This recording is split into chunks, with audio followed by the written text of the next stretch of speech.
because you need people to make films. Não tem um método assim, é tipo possessão. O cinema e a arte em geral, ela tem uma capacidade muito grande de transformação. Eu acho que eu consegui fazer o filme porque muitas dessas questões já tinham adormecido. Creo que siempre ando circulando por los mismos climas. You know, they're segmented, right? There's the people who give a shit that a group of women are making a movie together, right? Because they care about women in media. Eu particularmente tenho vontade de parar de fazer cinema todos os dias. Se eu conseguisse pequenas produções para fazer pequenos filmes com a paixão e o vigor que eu sei que eu tenho, esse seria o meu caminho.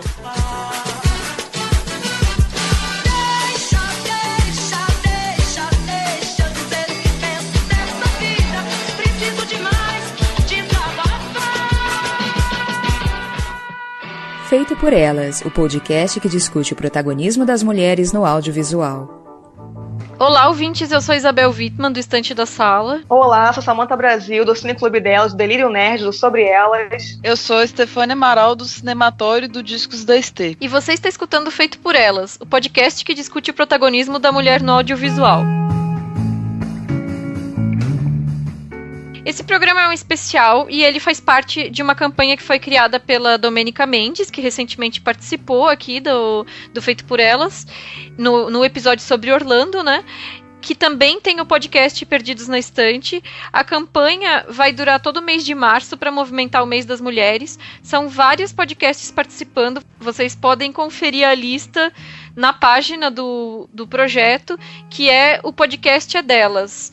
Então, a ideia é que, dentro do seu tema específico, os podcasts abordem vida, obra de mulheres, que chamem mulheres para participar, tudo isso sob a hashtag o podcast é delas. Então, a gente apoiou essa campanha no ano passado, esse ano nós estamos apoiando novamente, e a gente espera aí que vocês também ouçam outros programas que estejam fazendo parte, e também que essa iniciativa se estenda para além do mês de março, né? Então, assim, se você tem um podcast cuja equipe não tem nenhuma mulher, que tal convidar alguma amiga, alguma conhecida para fazer parte, porque sempre tem alguma mulher que é especialista em temas específicos, que pode passar a integrar essa equipe, né? Então, assim, vamos tentar trabalhar essa questão do espaço que a gente tem que ocupar, não só no mês de março, mas ao longo do ano inteiro também, né? Mas muito bacana a iniciativa da Domênica e é por isso que a gente apoia. E no programa de hoje a gente vai discutir sobre as mulheres indicadas ao Oscar desse ano, né, que foi essa semana, os números a respeito da representatividade feminina e os filmes feitos por mulheres ou com mulheres na edição de 2018. Então, vamos começar pela categoria principal, né, que foi o melhor filme, né? Esse ano foram 9 indicados, que foram A Forma da Água, Corra, Lady Bird, É Hora de Voar, Me Chame Pelo Seu Nome, O Destino de uma Nação, Dunkirk, The Post, A Guerra Secreta, Trama Fantasma e 3 Anúncios para um Crime. Desses 9 indicados, 6 possuem produtoras mulheres, porque o prêmio de melhor filme, para quem não sabe, no Oscar vai para os produtores dos filmes, né? Então, os 3 que não tinham nenhuma mulher produzindo era A Forma da Água, Corra e 3 Anúncios para um Crime. Houve uma melhora na questão da produção, porque ano passado foram só 4 filmes indicados com mulheres produzindo. Em se tratando de direção, a gente teve o Lady Bird, com a Greta Gerwig dirigindo, então um filme dos 9 dirigido por mulher, e a Greta Gerwig, com isso, a 5ª mulher na história a ser indicada a um Oscar de direção, né? Isa, só fazendo uma ressalva, Sim. E é interessante a gente perceber também que esse monte de mulher, por exemplo, como produtoras dos filmes indicados ao melhor filme, não é uma coisa tão assim, nossa, que incrível isso, né? Porque produção é um lugar que as mulheres geralmente ocupam mesmo no set de filmagem. Sim. Isso é padrão já, então não é uma melhora, não é uma coisa diferente, não foi uma perspectiva inovadora, é o comum, é o lugar que a mulher geralmente ocupa, é a produção mesmo. Exato. Como a produção é uma tarefa que é de gerenciamento e de cuidado, digamos assim, né? É praticamente a única área dentro do cinema, tanto no Brasil quanto nos Estados Unidos, em que as mulheres ocupam quase que metade dos espaços dos cargos, né? Então, não é realmente nada muito surpreendente, né? E em se tratando do protagonismo das mulheres, a gente tem esse ano 4 filmes protagonizados por mulheres, né? Que foi A Forma da Água, o Lady Bird, o The Post e o Três Anúncios. Ano passado foram só 2, que foi A Chegada e Estrelas Além do Tempo. Nós temos um filme que é co-protagonizado, que é o Trama Fantasma, e mais 3 que as mulheres são só coadjuvantes, que é o Corra, o Me Chame Pelo Seu Nome e o Destino de uma Nação. E um bônus aqui, né, pro Dunkirk, que praticamente não tem mulheres, né, então... Claro, porque na guerra não tem mulher, né? As mulheres não tem, fazem não. na guerra, imagina. E olha que curiosidade, eu tive agora recentemente na Rádio Globo, né, debatendo sobre o Watchmen também, e debatendo comigo estava um crítico de cinema, e olha a percepção, como é que é engraçado dessas coisas, gente. Ele, para falar de Trama Fantasma, ele, durante o nosso debate, nossos comentários, ele falou que era um filme sobre uma mulher. Aí eu tive que falar, não, né, o filme não é sobre uma mulher, o filme é sobre um homem. Aí ele parou, ficou espantado, não, é sobre uma mulher. Eu falei, não, é sobre um homem. Ah, mas a mulher é que dá uma reviravolta. Eu falei, tá, de uma certa forma, mas assim, o filme é sobre um homem, né. Então é curioso, né, pelo fato de ter uma mulher ali coadjuvante, como às vezes as pessoas têm dificuldade de perceber o que é protagonista, o que não é no filme. Eu fiquei pensando muito nisso, os pontos cegos de cada um, assim.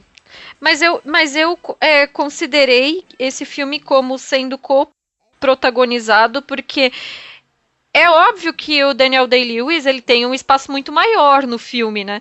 Mas ainda assim, eu acho que eles dividem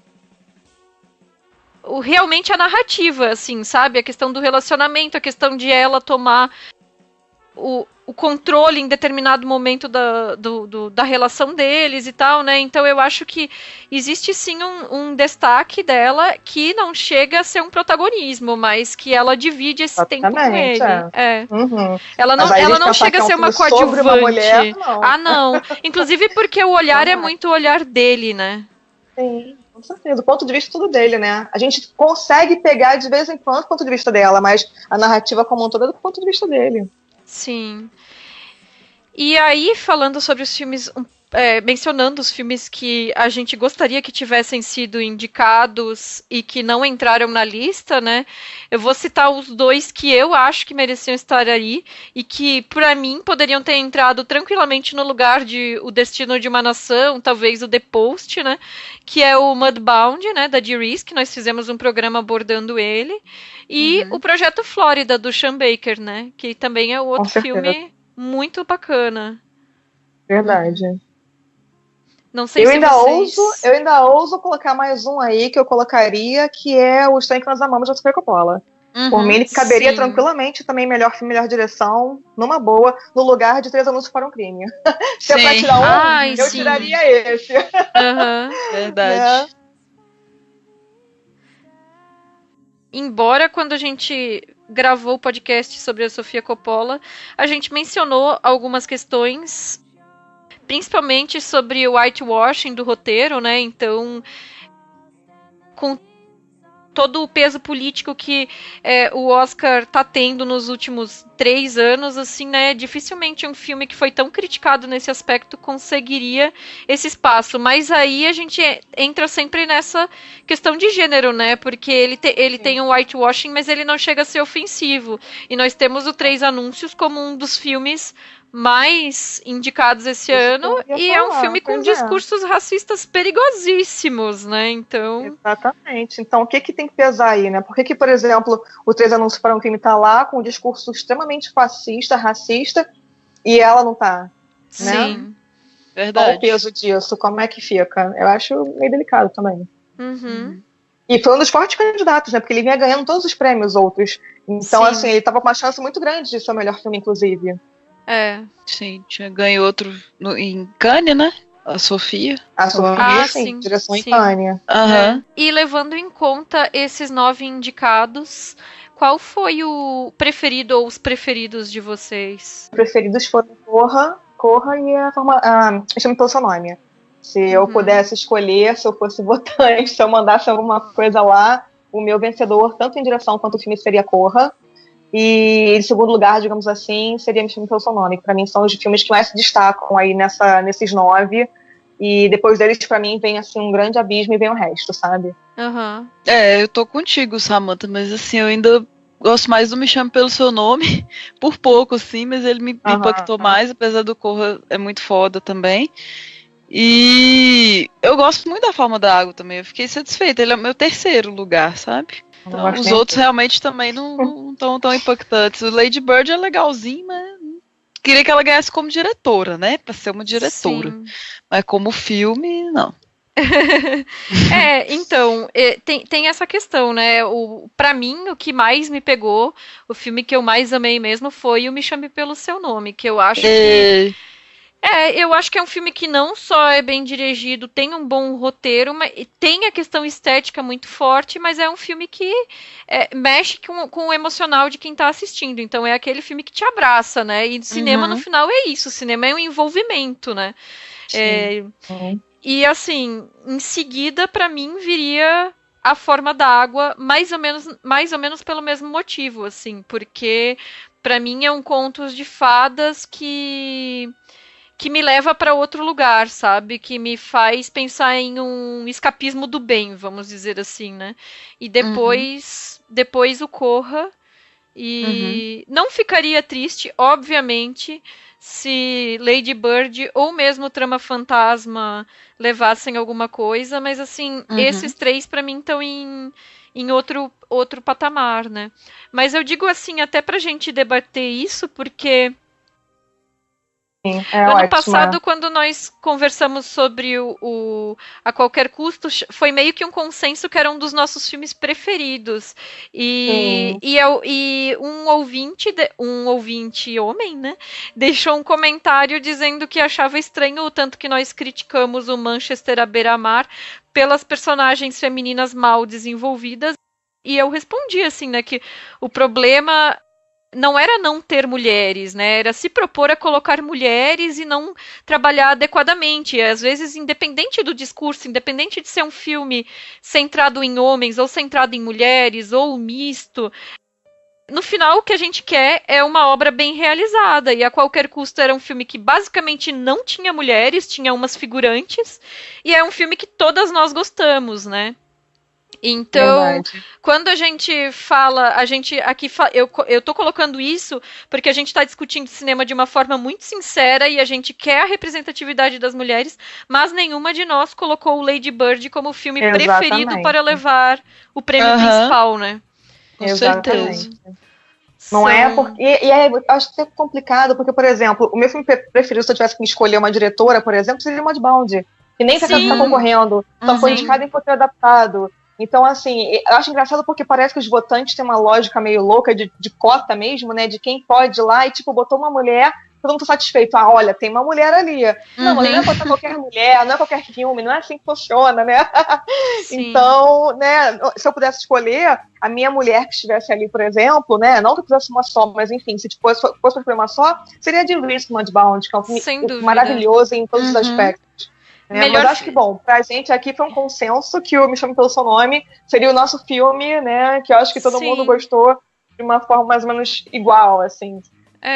Que eu acho que é isso, é um filme que ele traz uma poesia, é um filme que ele é bem feito, a gente se importa com os personagens, e existe essa discussão sobre, que a gente até comentou quando a gente gravou sobre a Diri, sobre o Pariah, né, sobre a narrativa LGBT, com a possibilidade de um final feliz, né? E que bom, né? Que bom que não precisa ser um drama, que não precisa sobre ser expulso de casa, que pode ser só sobre amor e descobertas e vivências, porque é muito bonito. É isso, né? É verdade.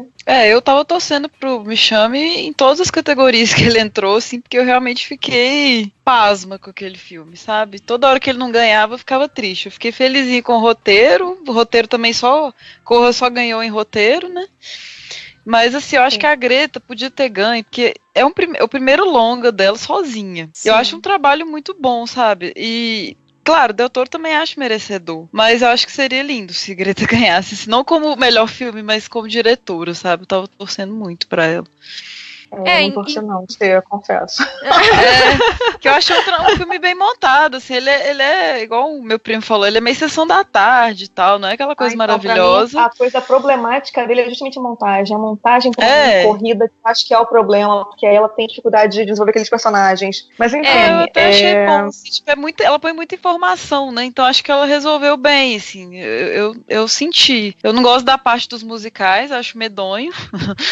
Ela ensaiando aqueles teatrinhos, assim. Mas eu acho um filme bom, assim. Acho que ela, como diretora, seria muito massa ela ganhar. Mas tá bom, Del Toro também fez um puta filme na Forma da Água e fiquei feliz.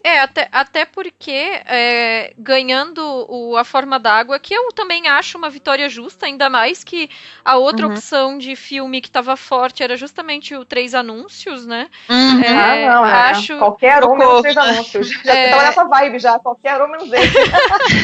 A única questão é que realmente é um filme que é dirigido por homem e é um dos 3 que não tem nenhuma mulher produtora. Então, assim, é uma vitória que exclui as mulheres, mas assim, já que a gente já tá falando da Greta, vamos falar um pouco dos diretores, né, porque os indicados foram ela, né, pelo Lady Bird, o Paul Thomas Anderson, Trama Fantasma, Jordan Peele, Corra, Guillermo Del Toro, né, A Forma d'Água, e o Christopher Nolan, Dunkirk, que surpreendeu muita gente o fato de ter sido a primeira indicação dele, né, porque ele parece que é um cara que já tá há tanto tempo aí, né. E a Greta, ela, como a gente falou, foi a 5ª mulher na história indicada, né, então, trazendo de novo, foi a Lina Wertmüller com Pasqualino Sete Belezas em 77, Jane Campion com O Piano em 94, Sofia Coppola, Encontros e Desencontros 2004 e Catherine Bigelow, Guerra ao Terror 2010. Veja que nós temos programas sobre quase todas elas. Iremos linkar. Falta só Lina, vai chegar lá. Não, e você vê que o máximo de representatividade no Oscar é no 5º lugar, né? Porque o Jordan Peele também é o 5º indicado na categoria. Nossa, eu também gostaria muito que ele ganhasse. Nossa. Eu queria. 90 anos também. De Oscar, gente. 90. E só 5 pessoas. É muito bizarro.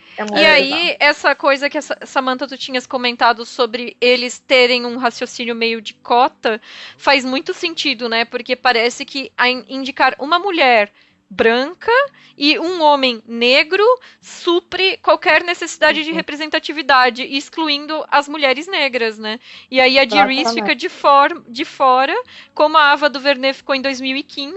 Exatamente. E até hoje nenhuma mulher negra foi indicada por direção, né? Absurdo. Eu acho meio estranho a direção ser indicados figuras, né? X, Y, Z, e os filmes às vezes não correspondem a isso. Eu acho isso muito estranho. Porque, claro que o filme não é só o diretor, mas está muito relacionado, sabe? São 2 categorias muito... que deveriam conversar mais, eu não sei. Porque na hora que eles indicam mais filmes e menos diretores, é uma funilada, né? Então é esquisita essa relação, né? Inclusive em quais são os preferidos para ganhar o prêmio de melhor filme, né? Porque a direção acaba tendo um peso. Direção, roteiro, são categorias que, se os filmes não estão indicados, os que estão concorrendo a melhor filme, já parece que eles têm menos chances de estarem concorrendo de verdade, né? Verdade. E aí, só uma ressalvazinha que eu acho engraçado, por exemplo, ver o discurso do Del Toro no final de que vamos abrir as portas e meter o pé na porta, como se fosse assim, super simples, né? Engraçado ele falar isso no discurso dele, porque, querendo ou não, ele é um homem que já está consagrado no mercado hollywoodiano. Querendo ou não, ele já mudou completamente a filmografia dele, porque se a gente olhar os primeiros filmes dele, para os filmes de agora, estão completamente desnetizados, como eu gosto de dizer ele. Del Toro desnetizou seus filmes, porque tem uma estética já super de blockbuster hollywoodiana. Então, assim, será que é só meter o pé na porta? Ou ele teve que se travestir de muitas formas para conseguir estar nessa indicação, sabe? Perder um pouco da sua essência, não sei. Eu fico me perguntando essas coisas. Olha, eu vou ter que discordar, Sam. Eu acho assim que o se vender um pouco sempre existe, afinal, mesmo a nossa amada Dee Reese tem que sair do indie pra fazer contrato com a Netflix pra chegar no Oscar, sabe? Hollywood é produto, né? Hollywood é esquema de mercadoria, mas eu acho que o Del Toro, ele mantém uma coerência muito grande na filmografia dele, tanto estética quanto temática. Olha, estética não sei não, mas temática sem dúvida. Eu só acho que não é tão fácil ele virar e falar, então vamos botar o pé na porta. Não, vamos fazer muitas outras coisas até colocar o pé na porta, entendeu? Porque o discursinho dele foi assim, tipo assim, se você não colocar o pé na porta, você que é o culpado. ele empurra essa culpa pra quem não tá fazendo isso, entendeu? E eu acho muito perverso ele fazendo isso, inclusive sendo um homem. Claro, existe esse momento do positivismo do discurso de vitória, né? Do tipo de um discurso de esperança, né? Que as pessoas colocam, né? E é óbvio que por ele ser um homem, ele vai ter uma visão que é diferente, né? De outras pessoas. E a gente já mencionou aqui algumas diretoras que vêm de lugares financeiramente privilegiados e que mencionam que não sentiram o peso de serem mulher como atravancando a carreira delas. Então isso são coisas muito pessoais da carreira, né? Agora, embora o Del Toro aqui no Brasil, por exemplo, seja facilmente lido como branco, né? A gente não pode esquecer que ele é mexicano e latino, né? E essa nova onda do cinema mexicano-americano aí, né, que o Cuarón já levou o Oscar, o Iñárritu levou o Oscar e agora é o Del Toro, né, isso é muito significativo em tempos de Trump querendo construir muro para separar Estados Unidos e México, né, é politicamente muito forte. E acaba que ele sempre falava que esse filme é dos sonhos dele, assim, ele já queria fazer de muitos anos, essa homenagem mesmo ao filme clássico, né, do Monstro da Lagoa Negra e tal. Eu acho muito bem realizado, sabe, eu acho muito merecido mesmo. Só que eu queria realmente Me Chame Pelo Seu Nome, de coração, tipo, eu teria gritado igual eu gritei quando o Birdman ganhou, se Me Chame Pelo Seu Nome tivesse ganho.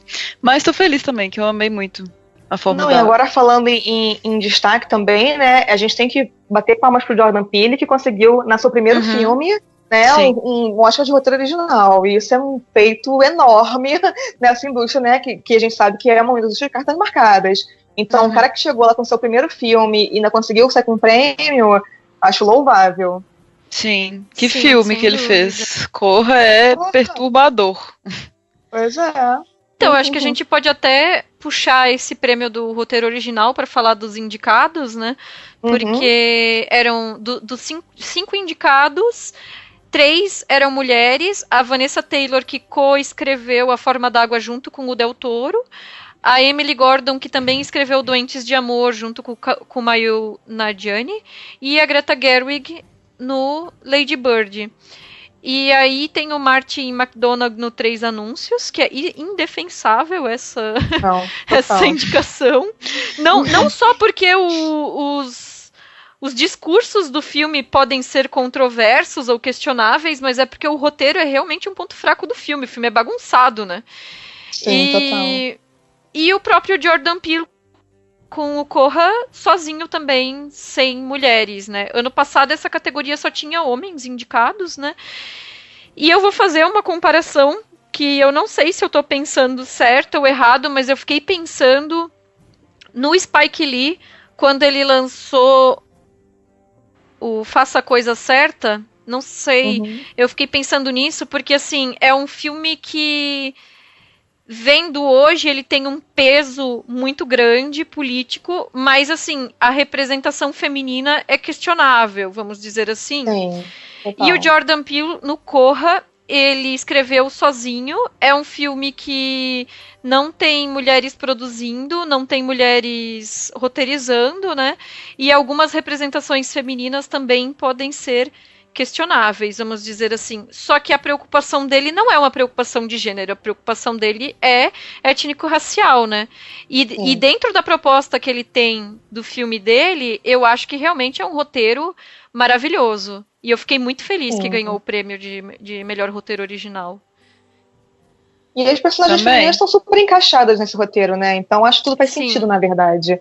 Né? Bem diferente de 3 Anúncios para um Crime, por exemplo, que é quase um crime. E eu acho muito louco, né, esses filmes estarem dialogando essas categorias principais, porque são filmes completamente antagônicos, né? O Corra e o 3 Anúncios para um Crime, eles veem a mesma questão, por exemplo, não só essa, mas enfim, também traz essa carga do problema racial de formas completamente antagônicas. É bem interessante isso, né?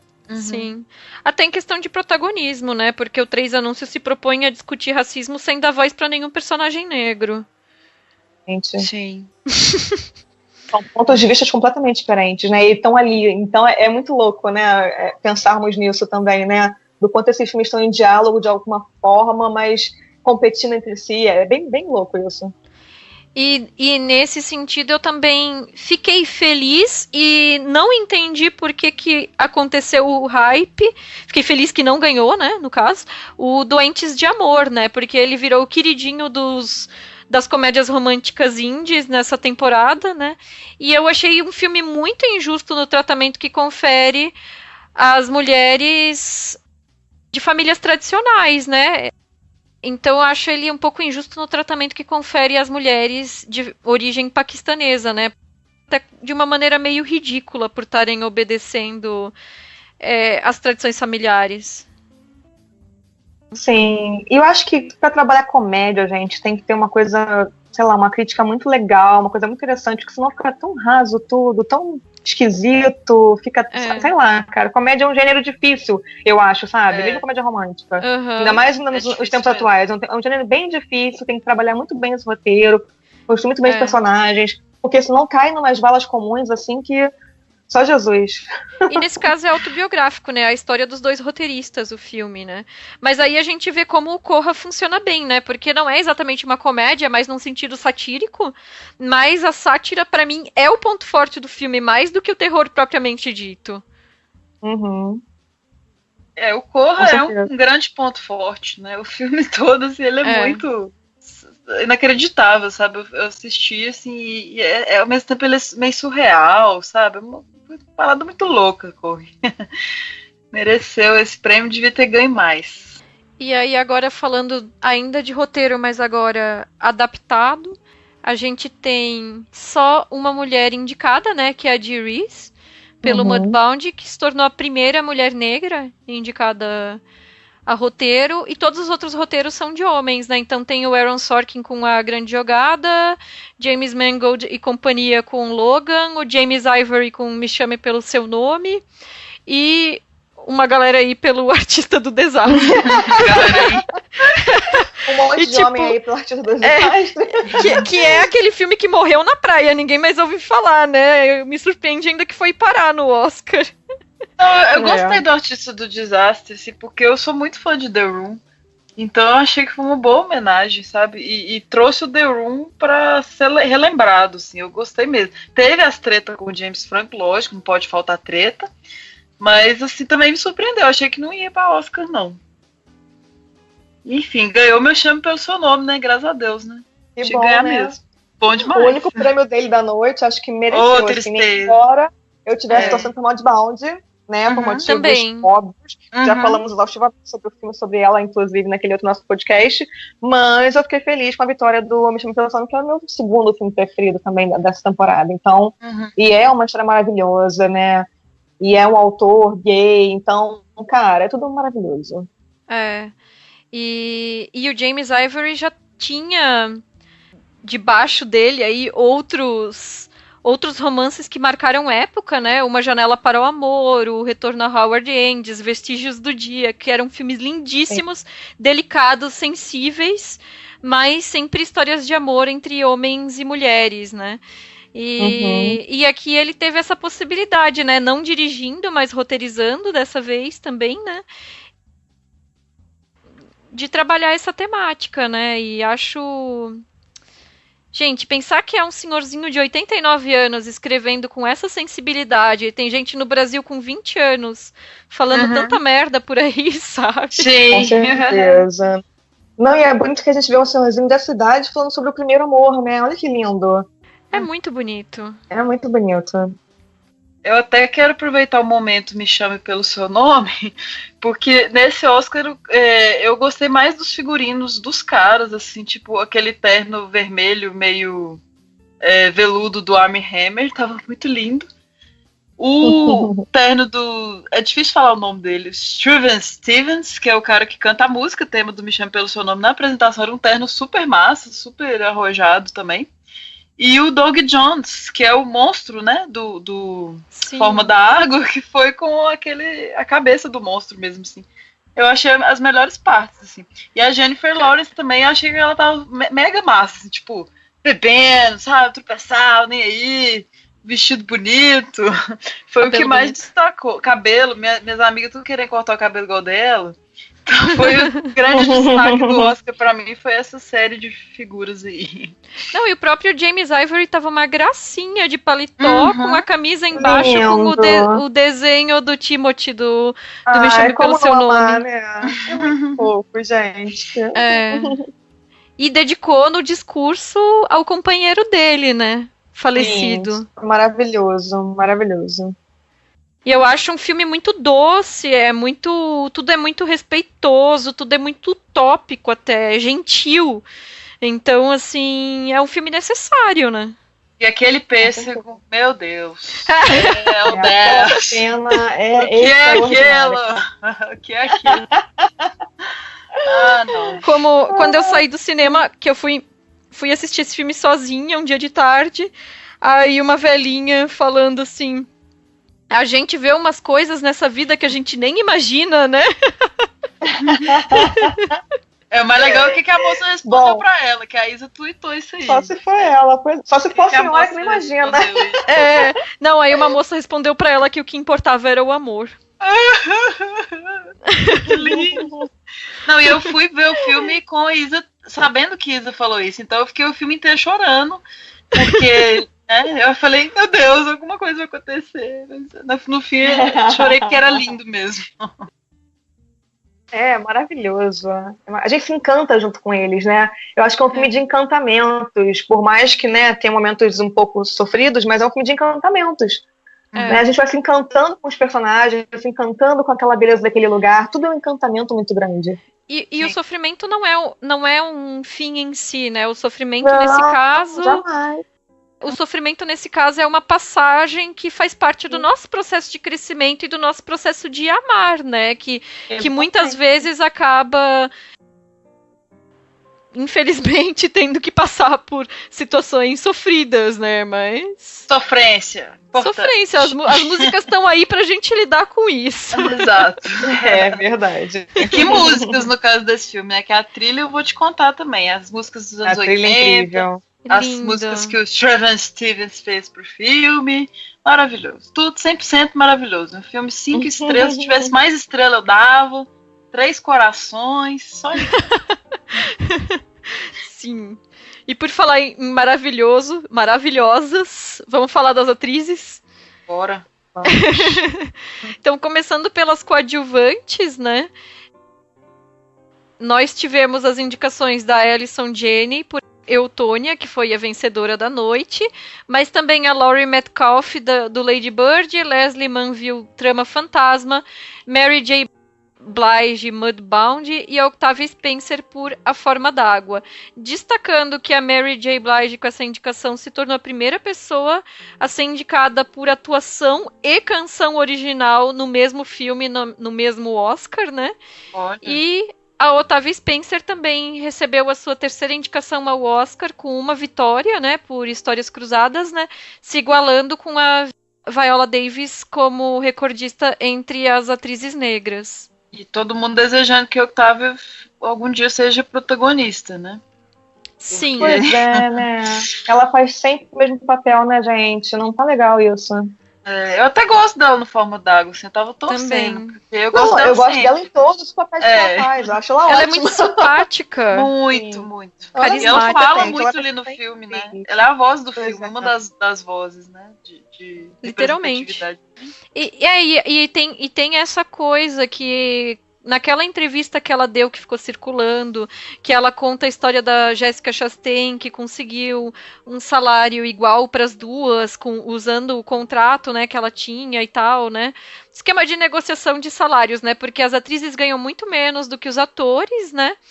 Em Hollywood, no geral, mas as atrizes negras ganham muito menos do que as atrizes brancas, né? E ela mesma fala naquela entrevista, que é um fato que talvez pouca gente prestou atenção, porque estava todo mundo prestando atenção na questão salarial, que é, eu quero fazer um filme contemporâneo, porque eu só faço história de época.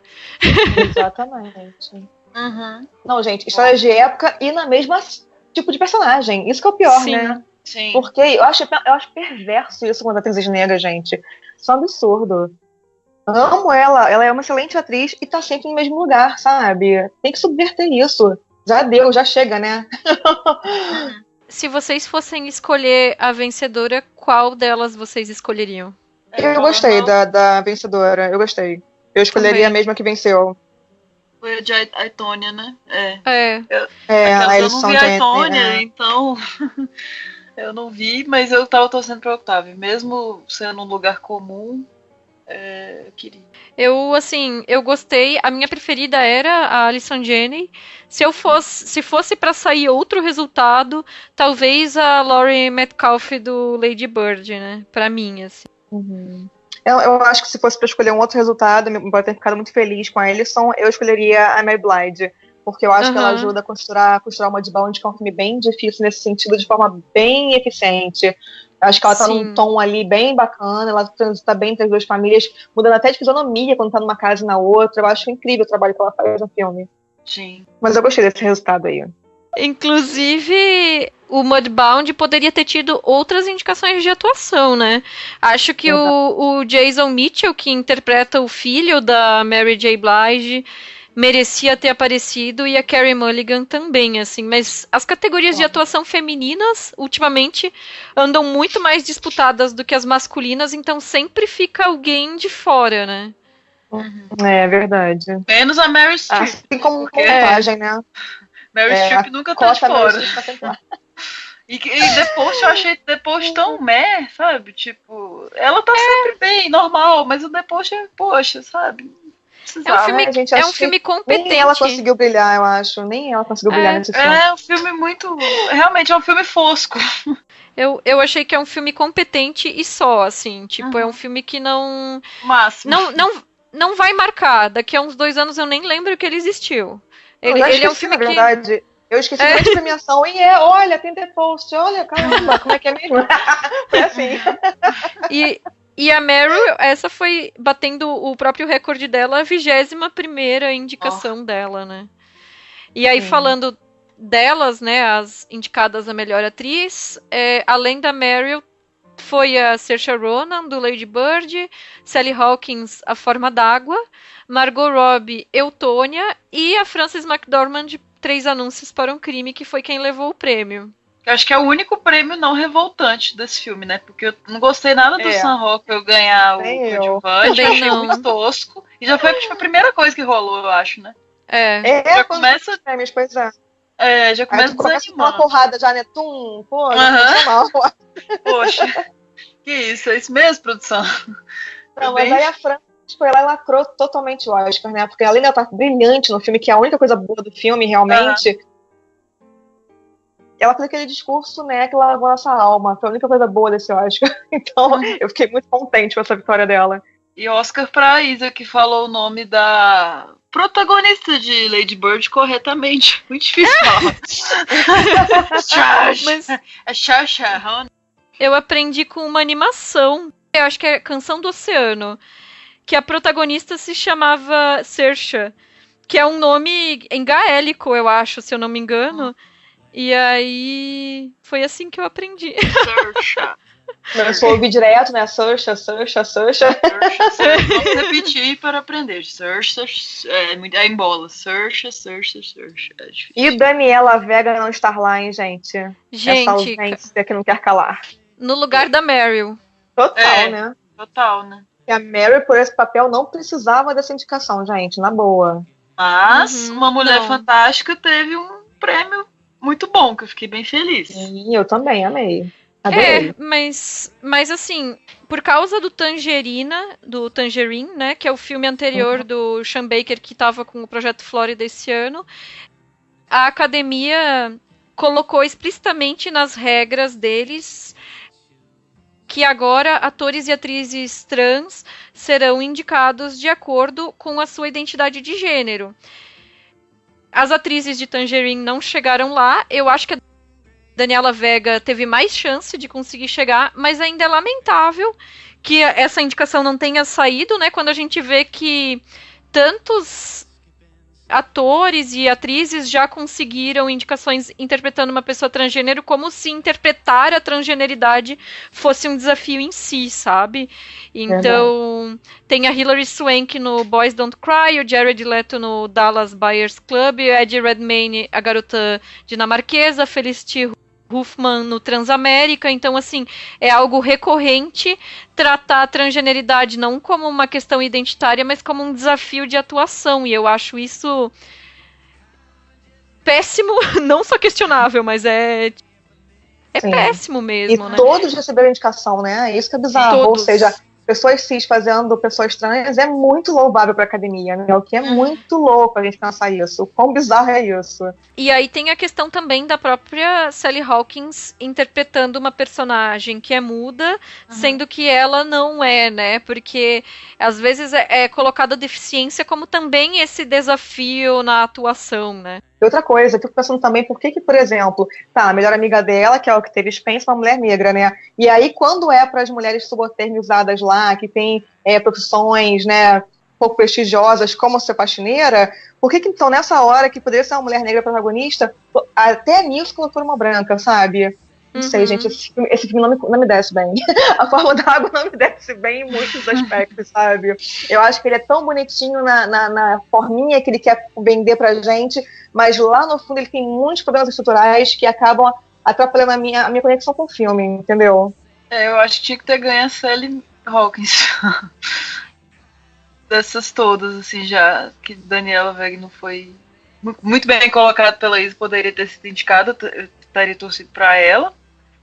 Mas eu queria muito Sally. Mesmo com Frances tendo lacrado e tudo. Eu também tava torcendo pra ela. Mesmo. Eu trouxe pra Frances mesmo. É tipo aquela que ganhou pelo filme errado, né? Exato. Então, mas eu confesso pra vocês que nenhuma dessas atuações aí, assim, me deram assim, nossa, torcendo fervorosamente nenhuma delas. Sabe? Eu tava torcendo pra Sally, mas porque eu não queria que o Três Anúncios ganhasse pra nada, assim. Só que... E eu não achei que a personagem da Frances fosse uma personagem bem desenvolvida, nem nada. A atuação dela é muito boa, mas assim, não é uma personagem bem trabalhada, sabe? Isso não é culpa dela. Então, assim, eu fiquei muito feliz por ela, pelo discurso dela, pela pessoa dela, pela figura, né? Mas não me convence ainda, sabe, o filme. Eu acho que ela deu sorte, porque as competidoras dela não eram tão assim, não tinham atuações, personagens também tão marcantes, sabe? Eu acho que ficou balanceado nesse sentido, ficou mais fácil pra ela conseguir esse prêmio.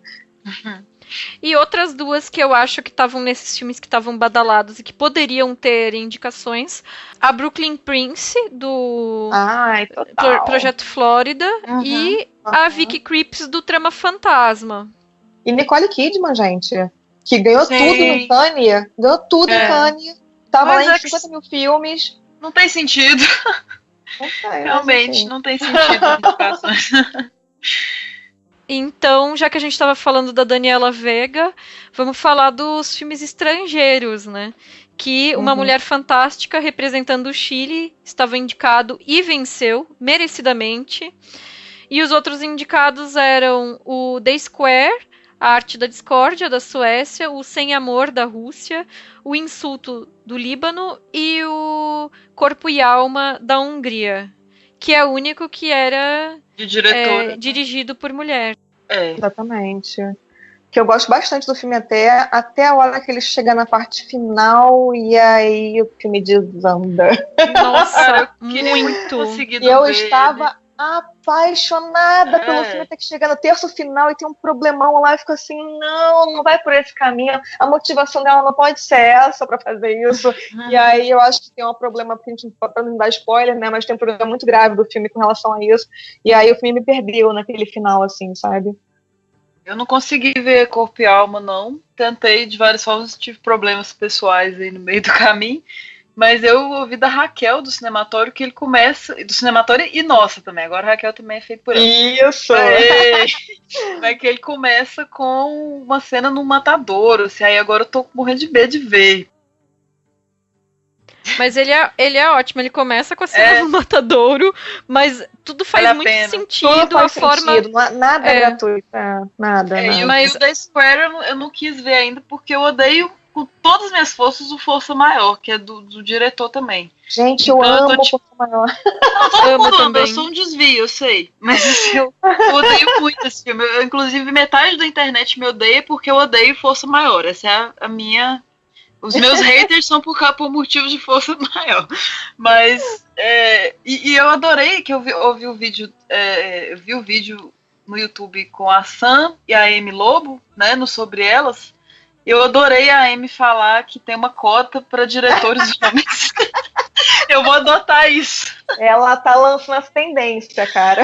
Eu vou adotar. Então, assim, não vi os outros porque tu diretor homem aquelas. Ótimo. Olha, Mulher Fantástica não tinha como eu ver, né? Então... Eu não gosto de The Square. Pra mim, são vários sketches, tipo Pra Ser Nossa. Algumas funções. Eita, então eu vou odiar, então, também. Não rolou pra eu mim, gosto. realmente. Não consigo gostar do filme. E o Sem Amor, vocês viram? O Love? Sim. Era o meu preferido, Sem Amor, tá? Era o que eu queria que ganhasse. É o que eu mais gosto. Eu tô curiosa também. Eu não vi o Insulto, né?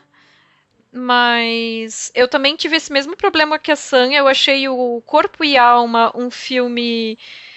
Até a fotografia dele é linda, a forma como vai se aprofundando nos personagens e tudo. E o ato final estraga o filme numa medida que não dá pra consertar, assim. Eu raramente tenho essa reação de achar que um final consegue estragar um filme, porque eu acho que o filme é mais do que só a experiência da historinha que tá sendo contada, mas não nesse é a chegada, caso, né, o percurso. Mas conseguiu estragar mesmo assim. Conseguiu, nesse caso conseguiu. Sem dar spoiler, porque é um filme que pouca gente assistiu. Agora, assim, o Sem Amor, da Rússia, eu gostei bastante. A gente estava até comentando no grupo das Elviras, as mulheres críticas de cinema, sobre esse filme, que um comentário que eu fiz foi que ele vai um pouco além do que eu consigo entender de política externa da Rússia, mas ele traz algumas referências, algumas críticas ao papel que a Rússia tem de intervenção nos estados vizinhos, usando o casal pai de um filho sem amor como metáfora para essas relações, assim, né? Que a criança, no caso, é a personagem do título, né? E acho muito interessante, mesmo se a gente ignorar as metáforas políticas. Como narrativa, ele já é... Ele funciona independente disso. Isso. E o The Square, ao contrário da Sam, eu gostei. Eu acho que ele funciona menos do que o Força Maior. Enquanto Força Maior, ele é escrachadamente essa crítica a uma masculinidade hegemônica, a um modelo tradicional de família, nuclear e tal. O The Square, ele tenta fazer várias críticas a um modo de vida artístico contemporâneo e algumas coisas para as pessoas que estão acostumadas a viver no meio das artes. Não acerta o alvo sempre, perde o ritmo em alguns momentos, mas eu acho um filme com umas sacadas bacanas, assim, ainda. E Uma Mulher Fantástica, eu acho que tem algumas fraquezas de roteiro, mas a Daniela Vega compensa qualquer coisa. Ela é a força do filme, pois é. Embora eu goste demais do diretor, tá, o Sebastião Lélio, que tem um filme anterior dele que eu gosto muito mais, inclusive, do que Uma Mulher Fantástica, que é o Glória, que é maravilhoso, de uma senhora também que vai... se descobrir para o mundo já na idade avançada, e é incrível, filme extraordinário, vale a pena assistir, viu, gente? Glória, do Sebastião Lélio. Eu acho que ele lá, inclusive, é muito mais feliz do que aqui na Uma Mulher Fantástica, que eu também gosto muito, mas como a Isa falou, tem problema do filme. E aí, puxando outra das nossas queridinhas da noite, injustiçada pra sempre, não tem como reparar isso, a nossa amada Vardar, né? Que era indicada. Acho que é a maior injustiça de todos os tempos do Oscar. Só isso. Eu acho. Custou pra ser indicada, a hora que é indicada, essa coisa horrível. Não, olha, quando veio esse prêmio, que pra mim era o único prêmio certo da noite, era o dela, juro pra vocês. Quando veio esse prêmio, assim, eu fiquei olhando pra televisão, assim, chocada. Eu, como assim? Não, peraí, volta. Não é que parece que esse Abax porque não pode. É ruim. Me falaram mal desse Abax. Eu não via. Ganhou. Eu juro que eu lacrimejei quando saiu o resultado, assim, eu fiquei tão indignada. Então, aí olhando aqui, né, Últimos Homens em Alepo e o Ícaro não tinham nenhuma mulher na produção, né, sendo que Ícaro foi o filme vencedor, então mais uma derrota das mulheres, não só em se tratando da direção, mas também a produção, que é quem ganha o prêmio, então, né, e Os outros indicados eram Abacus, Strong Island e o Visages Villages da Varda e do JR, né? E que era o único dirigido também por mulher, né? Essa era a primeira indicação ao Oscar em 63 anos de carreira da Varda. Com 89 anos e algumas semanas mais velhas do que o James Ivory, ela é a pessoa mais velha já indicada a um Oscar. E vale lembrar também que o Yancey Ford, que dirigiu Strong Island, também é o primeiro diretor trans indicado a um Oscar. Então também é um marco aí nas indicações, né? E eu assisti esse filme que venceu, o Ícaro, ele tá disponível na Netflix. E, gente, é um documentário muito fraco. Na verdade é um errato aqui a tempo. Eu falei do Abacus, mas na verdade eu queria dizer sobre esse. As pessoas falaram mal do vencedor, eu troquei aqui. Vocês chegaram a assistir ele? Não. Eu não. Então, ele é um documentário que quando começa, ele parece que vai ser tipo um Super Size Me do doping. É um cara que é ciclista amador. Melhor resumo. Sim, ele é um cara que é ciclista amador e ele percebe que recorrentemente um grupo específico de ciclistas tem resultados melhores do que ele. E aí ele se propõe a testar qual seria a melhoria de desempenho dele se ele começasse a fazer uso do doping com acompanhamento médico. Eu achei uma proposta super interessante. Tipo, eu queria assistir esse documentário. Aí, no meio, ele teve problemas, óbvio, para conseguir um médico que topasse fazer esse acompanhamento certinho com ele. E quem ele conseguiu foi um cara da Rússia, que era diretor do laboratório que fazia os testes de doping para o Comitê Olímpico. E aí, logo depois que ele começou esse processo, foi quando saiu aquele monte de denúncias que os atletas russos, recorrentemente, desde a Guerra Fria, faziam uso de doping estatal, assim, tipo, o responsável era o médico que estava ajudando ele. E aí, no meio do documentário, ele vira outra coisa, vira, tipo, política de Olimpíadas e antidoping. E ficou chato. E Varda perdeu pra isso. Eu achei, assim, desinteressante mesmo. Eu queria ver o Super Size Me do doping. Gente, eu me recuso. Essa categoria não existe porque isso é fraude. Varda foi fraudada, foi surrupiada, não pode. Trocaram o envelope. Qualquer coisa. Trocaram, né? Cadê? Tem que conferir, né, agora. Não, porque, sinceramente, não é só porque ela é nossa queridinha, mas é porque é um documentário bonito, é um documentário que é poético e é um documentário que é praticamente um resumo de vida e obra, né? Então, assim, é uma oportunidade perdida.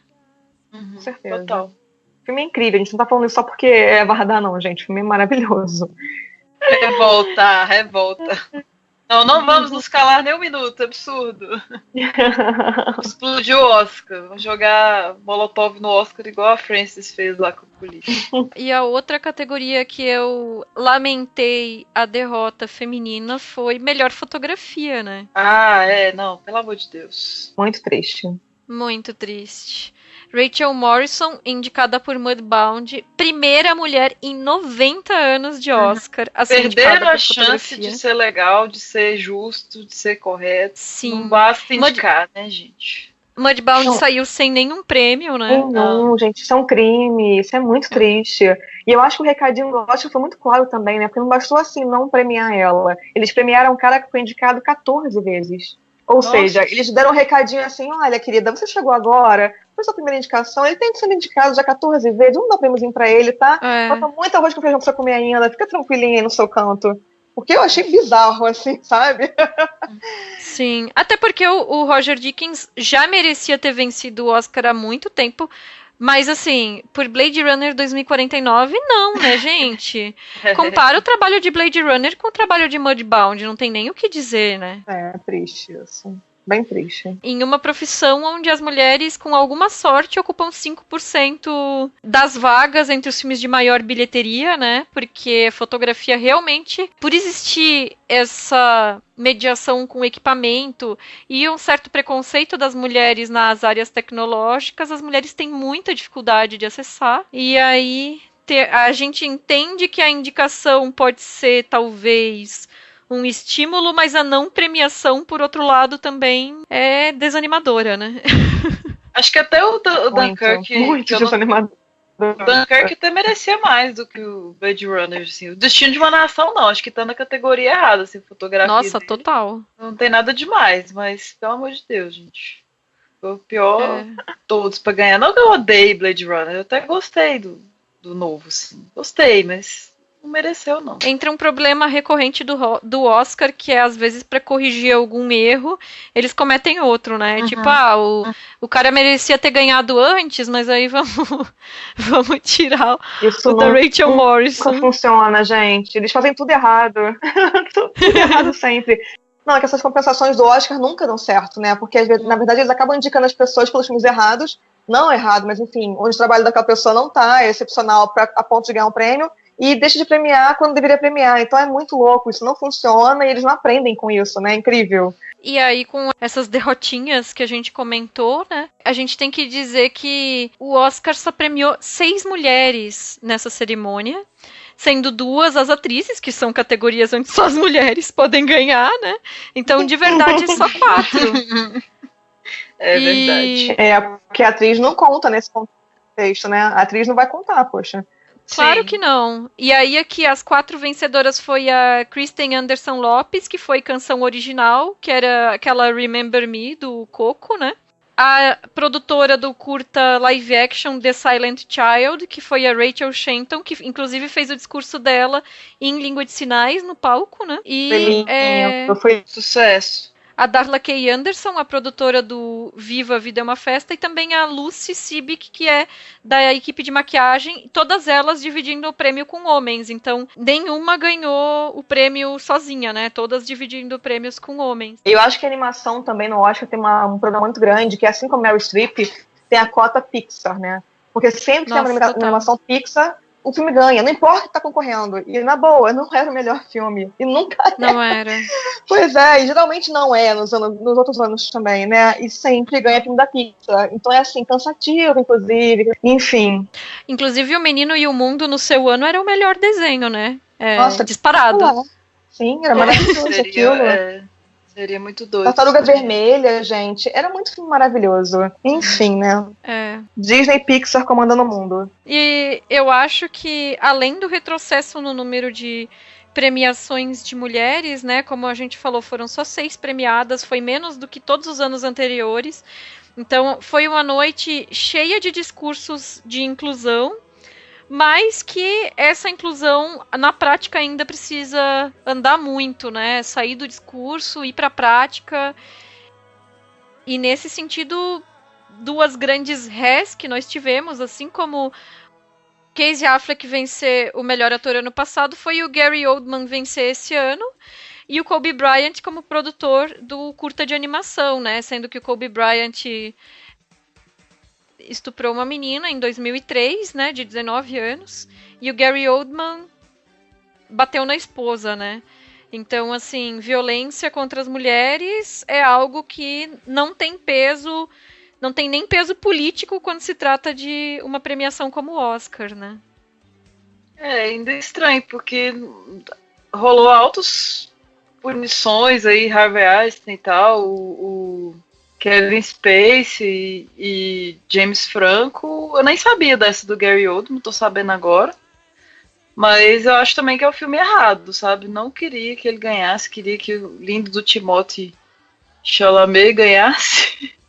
Eu torcendo muito pra ele, então foi ruim, assim. E acho que até maquiagem mesmo, todo mundo elogiou, não sei o quê. Não achei tanto essas coisas, não. Tipo, nem acho que ele ficou irreconhecível. Só acho que ele, tipo, é o Gary Oldman com uns quilos a mais, assim.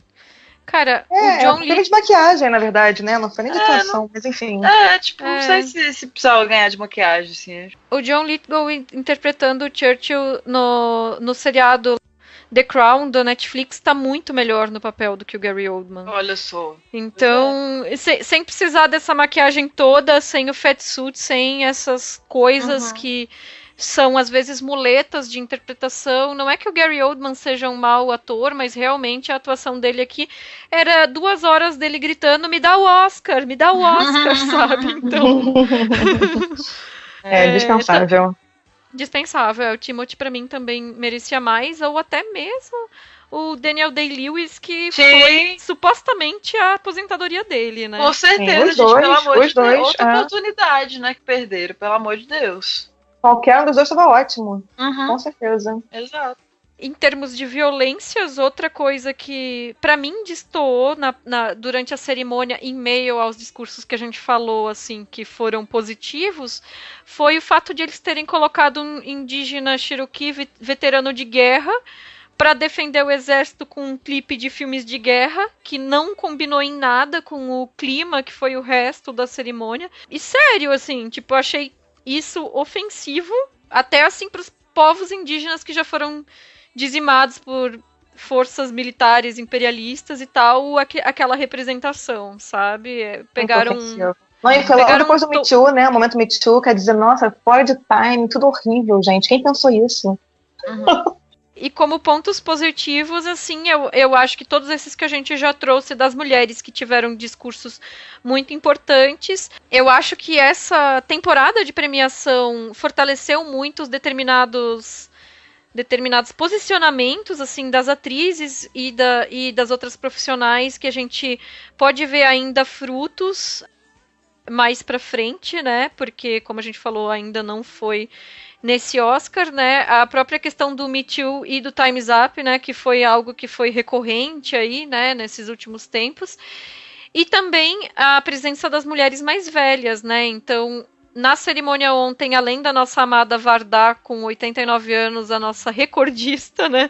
Mas também apresentaram prêmios a Helen Mirren com 72, a Jane Fonda com 80, a Faye Dunaway com 78 anos e a Rita Moreno, que ainda por cima usou o vestido que ela tinha usado para ela ganhar o Oscar dela em 62. Maravilhosa, né? Imitando a Meryl Streep, né? Porque, assim, entre aspas, que a Meryl Streep também tem dessas.